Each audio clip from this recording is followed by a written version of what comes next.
자, 2012년 제2회 전기기기 기출문제 해설을 시작하겠습니다. 시작하기 전에 여러분 기기 공부하면서 이런 걱정 많이 하실 거예요. 아, 이렇게 문제답만 외워서 나중에 시험 보러 갔었을 때 뭐 숫자가 바뀌어서 나오거나 뭐 내용이 바뀌어서 나오면 내가 과연 해결할 수 있을까? 이런 걱정으로 공부가 잘 안 되시는 분들 있으실 겁니다. 그런데 지금 어떤 생각을 갖고 공부를 해야 되냐면 이것과 똑같은 문제가 나오면 난 맞춘다. 이 생각으로 하셔야 됩니다.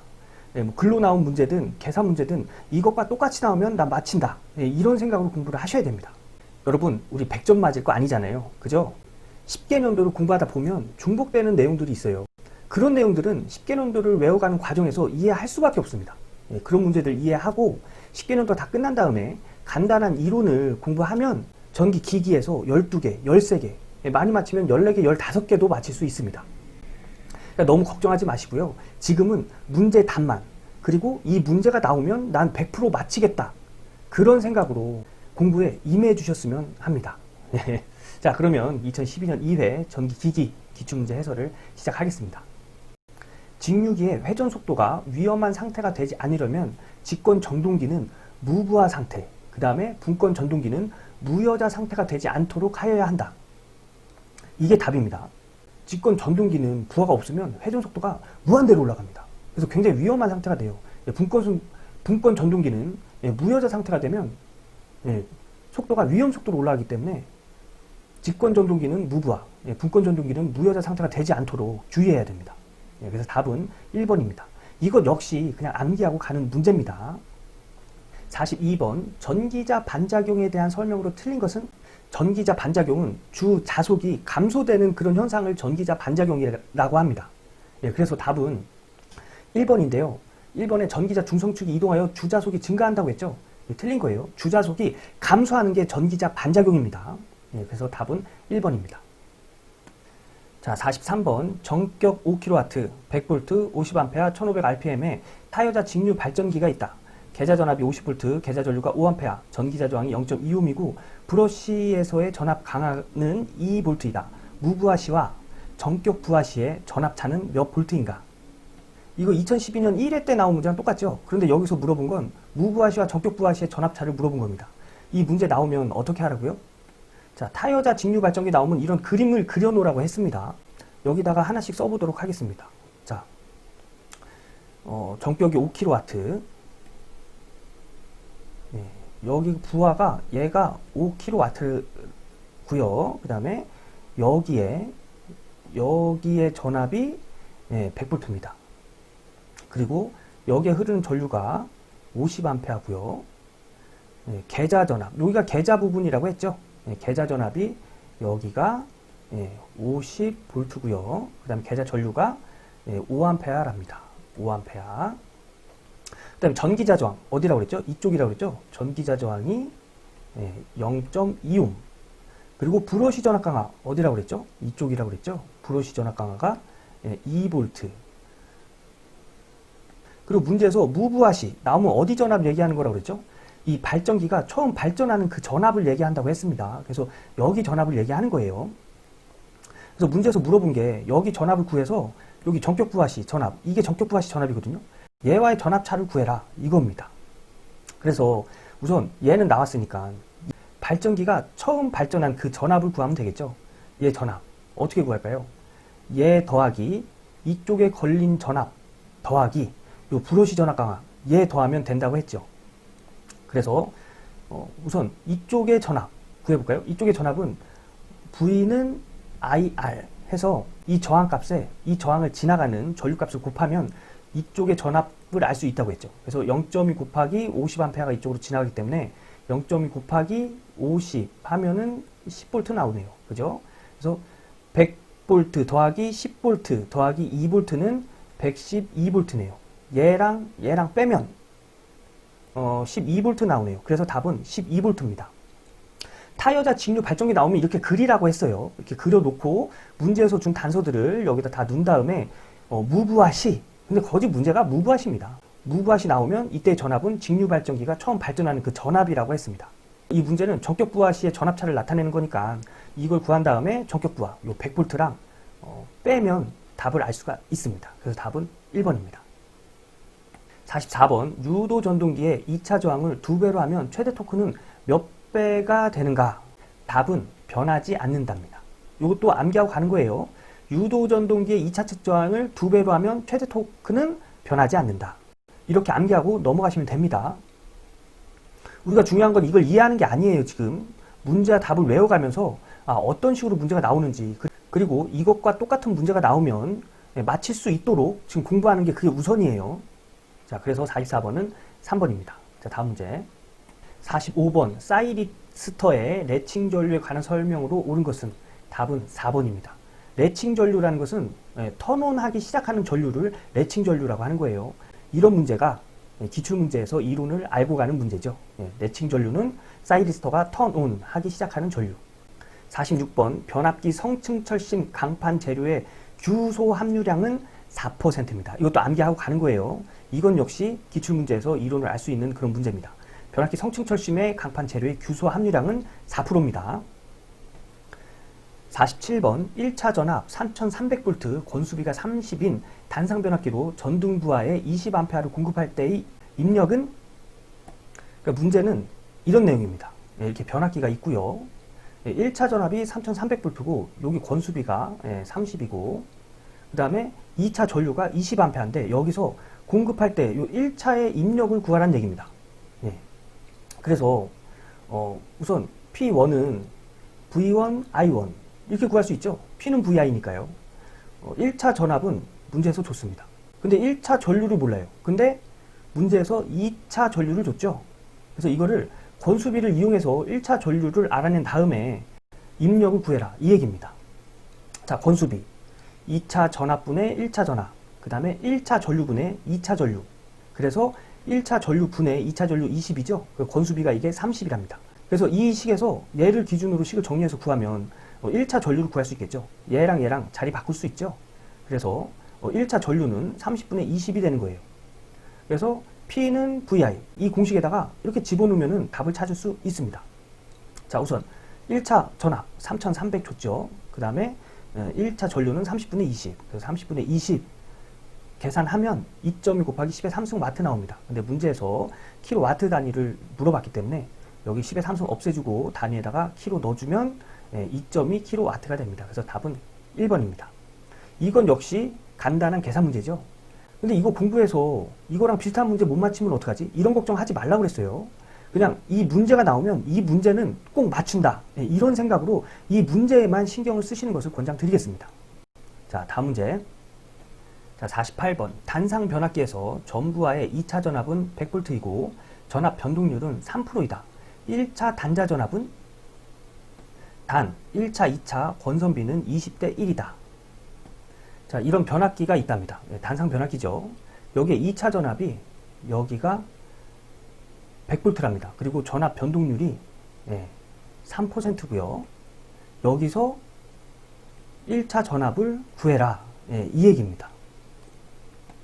그리고 권선비는 20대 1이랍니다.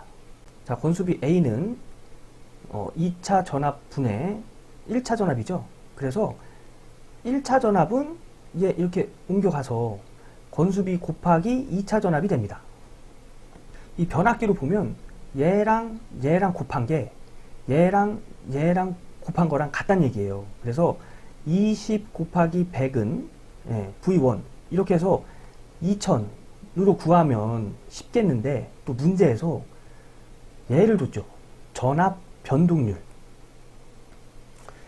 이때가 전압 변동률이 없다는 얘기고요. 전압 변동률을 줬다는 얘기는 이만큼 변성이 될 때 전압이 더 떨어졌다는 얘기거든요. 그럼 권수비를 이용해서 1차 전압이 이렇게 나왔는데 1차에서 2차로 변성될 때 이 전압 변동률만큼 전압이 더 떨어졌다고 말씀드렸죠. 그래서 거꾸로 가면 이 전압 변동률만큼 더 올라야 됩니다. 그러면 이것만 알아도 2000에서 조금 한 3%만큼 더 오른 게 1차 전압이라는 거 알 수 있죠. 그래서 답은 3%만큼 2000V에서 3% 하면은 60V 되겠죠. 그래서 2000 플러스 60 해가지고 2060 이렇게 찾아도 되고요. 정식적으로 계산을 하면 자, 1차 단자 전압은 2차 무부하 전압에 권수비 곱한 거. 그죠? 여기 권수비 곱했죠? 이 식이 되는데 여기서 전압 변동률 2차 전격 전압분의 여기 2차 전격 전압 100V입니다. 분의 2차 무부하 전압 마이너스 2차 전격 전압입니다. 근데 이 식에서 우리가 찾아야 될 거는 요 2차 무부하 전압이죠. 여기가 이제 2차 무부하 전압이니까. 자, 2차 무부하 전압 찾을 때 어떻게 한다고 했죠? 예전에 한번 정리해 드렸는데 제가 다시 한번 정리하겠습니다. V2 분의 V20 마이너스 V2는 곱하기 100 해야겠죠? 얘는 V2 분의 V20 마이너스 V2 분의 V2 가로하고 곱하기 100 이렇게 나타낼 수 있다고 했죠. 그래서 얘랑 같으니까 얘는 1이 되고요. 결국은 V2 분의 V2 제로 마이너스 1 곱하기 100이 됩니다. 그래서 여기가 전압 변동률이잖아요. 얘를 우선 넘기면 여기다 하겠습니다. 100분의 전압 변동률은 V2 분의 V2 제로 마이너스 1이 되죠. 얘 이렇게 넘기면 100분의 전압 변동률 플러스 1은 V2 분의 V2 제로가 됩니다. 얘를 또 이렇게 넘기면 곱해줘야겠죠. 그래서 V2 곱하기 100분의 전압 변동률 플러스 1이 돼요. 얘가 V2 제로입니다. 여기서 얘를 여기 곱해주고 여기 곱해주면 100분의 전압 변동률 곱하기 V2 플러스 V2는 2차 무부하 전압이 되는 거예요. 이 공식이죠. 그래서 문제에서 준 단서들을 이 공식에다 넣어서 계산하면 답을 찾을 수 있습니다. 자, 우선 전압 변동률 3% 줬죠. 곱하기 2차 전압 100 나누기 100 플러스 2차 전압 100 하면 103V가 나옵니다. 얘가 2차 무부하 전압이라는 거예요. 그래서 얘를 여기다가 넣어서 계산을 하면 답을 찾을 수 있습니다. 우선 권선비는 20이라고 했죠. 20 곱하기 103은 2060V 이렇게 해서 정식적인 계산을 통해서 이렇게 찾을 수도 있습니다. 그런데 이 권수비의 내용을 알고 전압 변동률이 어떤 건지 알면 처음에 제가 말씀드렸던 그런 방법으로 찾을 수도 있습니다. 자, 다음 문제 가겠습니다. 동기, 전동기에서 감자작용을 할 때는 어떤 경우인가? 감자작용은 자속이 적어지는 그런 작용입니다. 답은 1번이에요. 공급 전압보다 앞선 전류가 흐를 때. 이것도 암기입니다. 근데 여기서 동기 전동기잖아요. 근데 동기 발전기에서는 감자작용이 공급 전압보다 뒤진 전류가 흐를 때입니다. 그래서 동기 전동기와 동기 발전기는 이게 반대로 가요. 우선 여기까지만 알고 넘어가는 거예요. 나중에 이런 문제 또 계속 나오니까 그때마다 제가 설명을 드리도록 하겠습니다. 50번 이방향 3단자 사이리스터는 어떤 것인가? 트라이액입니다. 이게 이방향 3단자 사이리스터예요. 그러니까 얘가 뭐 어떻게 생겼는지 몰라도 이방향 3단자 사이리스터 나오면 답은 트라이액입니다. 51번 삼상 분권 정류자 전동기의 슈락의 전동기의 특성. 슈락의 전동기 나오면 1차 권선을 회전자에 둔 삼상 권선형 유도 전동기. 얘가 답이에요. 이것도 그냥 암기하고 가는 겁니다. 자, 52번 삼상 유도 전동기가 경부하에서 운전 중 한 선의 표주가 잘못되어 용단되었을 때는 그러니까 이때는 전류가 증가하여 운전이 얼마 동안 계속된다. 이게 답입니다. 이것도 암기하고 가는 거예요. 53번 유도전동기 2차 효율은 이것도 암기하고 가는 겁니다. 1- 슬립. 답은 3번입니다. 자, 54번 15kW 삼상 유도전동기의 기계손이 350W, 전부하시의 슬립이 3%이다. 전부하시의 2차 동소는 몇 와트인가? 2차 동소 공식 이겁니다. 2차 동소는 1- 슬립분의 슬립 곱하기 출력. 근데 이 출력은 전동기 출력 더하기 손실을 의미합니다. 그래서 이 기계 출력, 전동기 출력 줬죠? 15kW. 이 킬로와트는 기본 단위 와트 단위로 바꾸면 10의 3승을 곱해줘야죠. 그래서 15 곱하기 10의 3승 더하기 기계손. 손실이죠. 그래서 350W 더해주면 15,350W가 됩니다. 그래서 얘를 여기다 이렇게 넣어줘서 계산을 해주면 답을 찾을 수가 있죠. 자, 1- 슬립 3% 줬습니다. 얘 계산할 땐 0.03을 넣어줘야 돼요. 그래서 1- 0.03분의 슬립 0.03 곱하기 출력 15,350 계산기에다 넣고 때리면 474.74W 나옵니다. 답은 475W가 되겠네요. 이런 문제 역시 여러분, 이렇게 알아서 다른 문제 어떻게 풀지? 이런 생각 하시지 마시고요. 이 문제 똑같이 나오면 난 꼭 푼다. 그런 생각으로 공부하시는 것을 권장드리겠습니다. 그래서 이 문제 뭐가 기계손이 뭐고 슬립 뭐고 이해 안 돼도 2차 동손의 공식은 1 슬립분의 슬립 곱하기 기계적 출력이구나. 기계적 출력은 전동기 출력과 손실 출력을 더해주는 거구나. 그래서 기계적 출력이 이렇게 나오고 얘를 여기다 넣어서 계산해서 2차 동손을 구해내는구나. 이렇게 공부하셔야 됩니다. 괜히 2차 동손이 뭐고 여기서 막 슬립이 뭐고 막 이런 거 궁금하기 시작하고 이런 거 알려고 들면은 엄청 오래 걸리고요. 포기하기도 쉽습니다. 자, 55번 60Hz 6급 10kW인 유도전동기 슬립 5%로 운전할 때 2차 동손이 500W이다. 이 전동기의 전부하시 토크는 유도전동기 토크 구하는 공식은 0.975 곱하기 회전수 분의 용량입니다. 출력이에요. 출력. 근데 출력 여기 10kW 줬죠? 그런데 회전수를 주지 않았죠. 그죠? 그래서 회전수를 구해서 여기서 넣은 다음에 토크를 구해라. 이 얘기입니다. 자, 회전수, 회전 속도죠. 회전수나 회전 속도나 똑같은 겁니다. 자, 회전 속도는 1 슬립의 이게 동기 속도예요. ns는 동기 속도라고 불러요. 동기 속도. 그래서 이런 공식으로 나타내는데 또 동기 속도 공식은 요 p분의 120 주파수인데 이때 p는 출력 이런 게 아니고 극수입니다. 극수. 그래서 문제에서 1 슬립 줬죠. 슬립이 5%랍니다. 그래서 1 0.05 곱하기 극수 줬습니다. 6급. 6급분의 120 주파수. 60Hz 줬죠. 그래서 이렇게 계산기에 넣고 계산을 하면 1140rpm이라는 회전 속도를 알 수가 있죠. 그래서 이 회전 속도를 여기다 넣고 계산을 하면 됩니다. 자, 토크 0.975 곱하기 1140, 이거 회전 속도예요. 분의 출력 10kW죠. 요거 기본 단위 와트로 나타내면 10에 10 곱하기 3승이 되죠. 그래서 이거 계산기에다 넣고 때리면 8.5 kgm/가 됩니다. 그래서 답은 2번입니다. 여기서는 공식이 3개가 나왔죠.